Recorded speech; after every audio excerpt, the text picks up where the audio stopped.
Random Gleanings. I'm Jesse. He's Chris. It is September, and Chris, I am happier when I go to the gas pump these days. Let's throw up this first chart right away. National average of $3.76 and a South Carolina discount of $3.38. How about it? Yep, that's good. It's definitely moving in the right direction. Next chart is supported by what you saw down there in the corner back in June. The price per gallon was $5 and call it 1 cent. It's down 25% in the last 85 days. That is like dropping like a rock, as is indicated there. That's right. That's dropping it like it's hot. Yeah, this is from our friends at Fundstrat, who have a lot of pretty compelling things to say. They do, and we're going to go into that. So next chart is something I'm hoping you can take me on a little bit of a history lesson on. Every time gasoline flatlined, CPI, which is inflation, fell like that proverbial rock. Yep. So walk us through it. All right. Next chart. So this is the 70s, right? And like all the comparisons right now are about the 70s and how bad it was. And, you know, the Fed couldn't get ahead, right? Or like things started dropping and then inflation reared its head again, but they never finished the job. So, you know, the Fed's probably going to finish the job this time. But what's really, really interesting is, so this chart is spring of 73, call it March, into March, into Q1 of 73. And basically the purple line is gasoline. And that was in the midst of a recession. Which, you always know looking backward, right? Right. And there's been debate about whether we're in recession now. I know I've even said 2 negative quarters of GDP, we're in recession. I tend to not believe that we're in recession, and the reason why is the labor market. And, if 2 quarters of GDP were negative this go around, it's because it was cracked up this time from all the cash that was put out there. Okay, so 73 to 76, right? Okay, so flatlining gas prices, this over 2 years is basically up 14%, right? I mean, that's up, but, is it up a lot? No, not a lot. The light blue line is inflation, okay? And you can see while the gasoline prices were sort of going sideways, that inflation began to roll over. Well, the bottom for the U.S. equity market was October of 74, okay? And, there was a lot going on then. There was Watergate, right? That was going on. You had a recession going on. You had oil issues. But the bottom line is, as those things abated and inflation began to roll over, you saw stocks begin to act better. In fact, when you think of it in terms of, well, golly gee, the S&P's down 33%. So if you bought on October 4th of 74, fine. If it went back to even, you might think in your head, hey, I'm up 33% because now it's back to even, and then I make the plus 14 on top of it. That's not exactly right. If you do the math, what you end up with if you bought at the bottom is between the fall of 74 and call it Christmas time of 76, the market was up 72%. So what are we looking? That's it's a massive move, is what it is. Big move. Yeah, no I mean, we can do some math, but that's a big move. That's a big move. Yeah, that's one you don't want to miss. Yeah, okay, for sure. And it looks like a lot of that, at least on that chart, happened relatively quickly too. Right? Yes. So I mean, yeah, that's right. That's exactly right. Yep. Okay. So next chart. So this is 1981 to 1983, and again, the gray bar is a recession. Okay, and yes, between the beginning of 81 and August 12th of 82, yes, the market was down 24.5%. Okay, so that's more than 1 year. Okay, so you could say, well, hey, I mean, we've really only had an inflationary problem since, call it, November. I mean, not even a full year, and here we are 18 months in this chart, right? But the bottom line is that gas was flatlining. That's the purple line, motor fuel. Inflation started falling, and basically what you had from the bottom, August 12th of 82 through December of 83, was a 61% move off the bottom if you bought the bottom.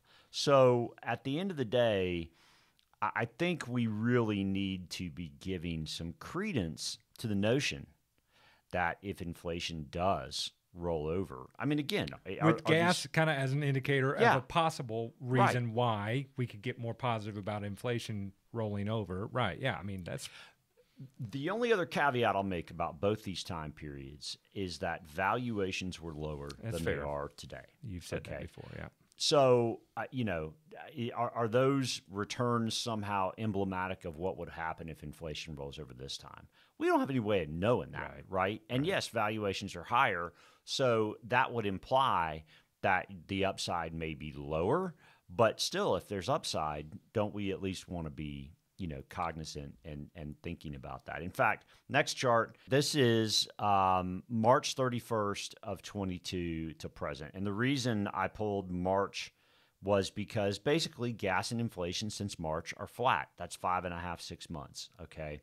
The S&P from January 1st to June 16th was a negative 22.5%, okay? So, yeah, and yes, we're a bit higher now than that low at that point in time, right? But suffice to say, if you start to see these numbers roll over, the big question is, what happens? Right. Yeah. Yeah.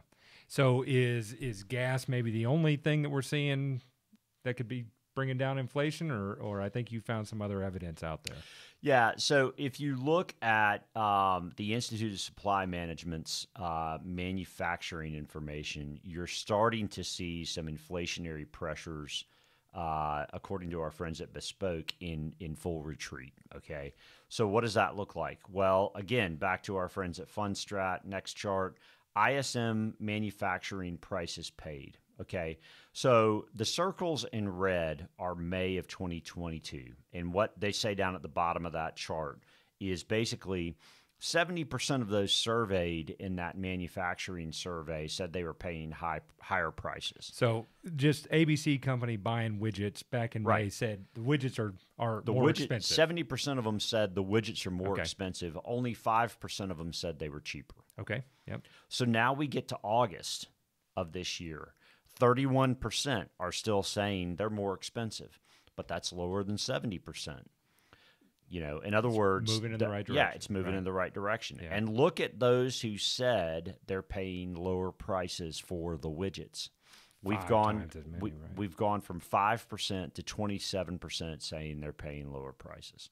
That's moving the right direction. It's moving the right direction, which again, to the prior chart, is inflationary pressures in retreat. Right. So supportive of our gas story too, correct? Correct. Okay. Which means less bad is good. Right. So next chart. All right. So, there are these tools out there. They're bets, okay, on, you can find bets on anything. You can find bets on mortgages. You can find bets on direction of interest rates. In fact, we put Fed funds futures up all the time. Those are bets on where Fed funds futures will be, okay? This is a bet on inflation. And basically what's being seen out there over the next 5 to 6 months, according to Fundstrat and Bloomberg, are that numbers are dropping on a month-over-month basis. In fact, going negative on a month-over-month basis, estimated over the next couple months. So, again, positive moving forward for prices, or inflation coming down. Okay. Yeah, so when inflation's shown to you, when you hear on the TV, the consumer price index is up 8.5%, right? That's a year-over-year number. Right, correct. Okay? Mm-hmm. So it takes 12 month-over-month numbers added up to get a year-over-year number. And some of them, if they're negative, that's going to bring the number down. It will, yeah. Absolutely. Which is, I get pretty fired up about it. So go into this next chart, because this is one that you and I have been talking about, which I'm pretty fired up about too, because we don't even have to buy the notion that prices themselves are coming down. We just need them to level off, right? So can you help walk us through this one? Yeah. Okay. So this chart has got a lot of information. It's got the past and then estimates from the future on it. So I'm going to break it into two charts here. So the first chart is looking backwards. Okay. So we know the last report on the consumer price index was 8.5. Okay. And that we know interest rates or the Fed funds rate is 2.25 to 2.5, which the implied rate is 2.32, as we have circled there on the screen. So next chart. Okay, what happens if you just, I mean, you don't see negatives, you just see flats. Right. Month over month. Okay. If you see flats month over month, by March of 2023, we are at a 3% inflation rate. So heat map, big colorful map here. March 23, 305, zero inflation, zero price rises month over month. Until now, then. listen, that's for 6 or 7 months. That's right. Okay, That's right. to get to that number. Yep. Okay. Yep. So you would have to be flat for 6 or 7 months. Yep. And as we just shared in the previous chart, inflation swaps see disinflation or deflation for the next 5 to 6 months. Yep. Okay. Well, 5 to 6 months with just zeros puts you in the 5 range. Right. Yeah. Okay. Negatives may put you slightly under 5. Okay. Okay. So what all that boils down to is, again, we talked about breaking inflation into pieces, right? Commodity inflation, which gas is certainly a commodity. Right. Housing inflation. And then didn't touch on that, but that's coming. I mean, it is coming the right way. Absolutely evidence that things are coming down. Yeah. There. Right. So if those two pieces come and wages are even sticky, okay, fine. I mean, still, if you're getting near 5, that's a heck of a lot better than 8 or 9. And I could see wages not continuing to have pressure to go up if, growth is slowing, right? Such that, I'll pay you, but I'm not going to pay you more than what you're making over there. So I could buy this story. And I think the supporting piece for me is on the far right of that, the Fed funds futures.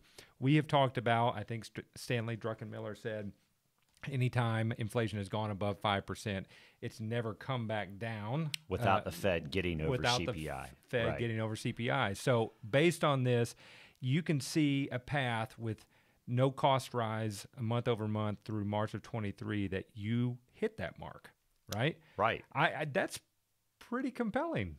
It is. And obviously 6 months from now, we're going to have way more information than we have today, right? But at the end of the day, if less bad equals good, then anything on this chart implies that you're getting closer to less bad. I agree with that. So I think this next chart really kind of puts us to attention where, the Fed is saying they're going to get the job done. And they're being as hawkish as they can be so that they can get these numbers in line as soon as possible. I agree. Pain ahead, that's become Chairman Powell's new word is pain. So ultimately, they're going to talk tough. There's no question. But the bond market just doesn't seem to see it the same way that either the equity market does or the Fed's words, right? And you can look at Treasury inflation protected securities and come up with that notion pretty easily. Right. They're just not pricing in these higher inflation numbers.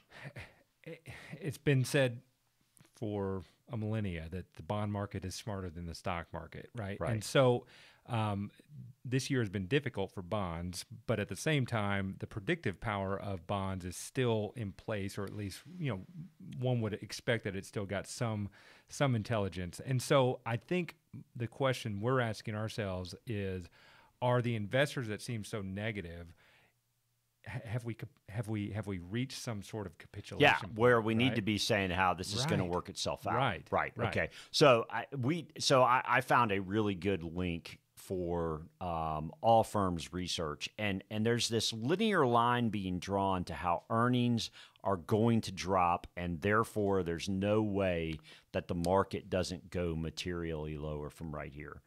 And while that may happen in 2023, it may happen in 2024. Maybe the Fed goes too far, right?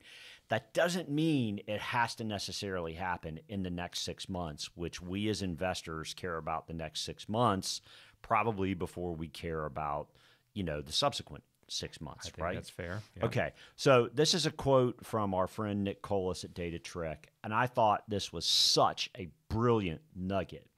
So here it is.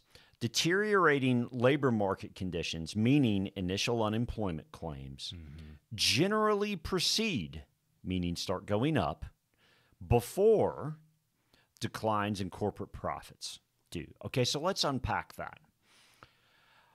Are you going to start seeing earnings drop without corporate America in a pretty material fashion laying people off? I mean, if your business isn't as good, aren't you going to start seeing layoffs? That has been what history has always borne out. I think you have one example that Colas mentions where, it kind of happened in synchrony with one another. Yeah. So in the fourth quarter of 2007, earnings started dropping and unemployment claims started up at the same time. Okay, but that's the only time it's happened. Right. But if I've got customers that are fleeing my product, right? Right. I'm going to have to make some tough decisions to keep my business afloat, which generally the first step is making people unemployed. You've got to make some people unemployed. That's exactly right. So it is, like you said, it is a nice indicator of have our attentions gone way too out in predicting what's going to happen next, when in fact, no, there's a series of steps that probably precede that's right. that happening. 1989, unemployment claims went up for 2 quarters before you saw any negative earnings in that recession. And then in 2000, same thing. June of 2000, you started seeing upticks in unemployment, and you didn't see the first negative quarter in terms of earnings until the fourth quarter of 2000. So, I mean, you're talking 1 to 2 quarters, and we haven't even seen any real uptick materially in unemployment claims. Which means then, hey, how bad is it for equities, right? So if you put that whole story together, right? Right. Less bad equals good from an inflationary perspective. You look back at other time periods where markets off the bottom hammered it, right? And then you come to the conclusion, well, golly, Pete, the labor market's not that bad. And if that's the case, surely earnings can't be that bad. Yeah, to me, it's kind of one of those stories of, someone's predicting recession. Well, yeah, they'll eventually be right. If we're not in a recession, there is one coming. Sure. Right? But this is so powerful in saying, are we pulling that much closer than we need to right now, and there's some opportunity to see some earnings? I think that's a story, and man, I'm excited right now. Yep. So. Yep. Well, I am curious to hear about, is there a debate under center in Clemson? Klubnik marched it down the field with the number 2s on the field, the second string, and he had no pressure on him. The game was won at that point, but the number 1 QB, he looked good. I know there's a lot of debate on him after having a bad year last year. The reality is there are a lot of guys who didn't catch balls that he put on the money. So I don't know. I hope the guy gets plenty of a chance. I'm glad to have 2 QBs. We actually have 3 5-star QBs sitting in the QB room. So I'm hopeful I'm hopeful DJ stays under center. All right. Well, I think we're more hopeful than we have been in markets a little bit, and I'm glad to hear you're hopeful as a Clemson fan. Listen, hit subscribe. We'd love to keep up with you. If you enjoyed it, share it with a friend, share it with a family member. We're just trying to keep everybody informed. You can get market information, and now we got some Clemson football to talk about. That's right. Thanks so much. We'll see y'all soon.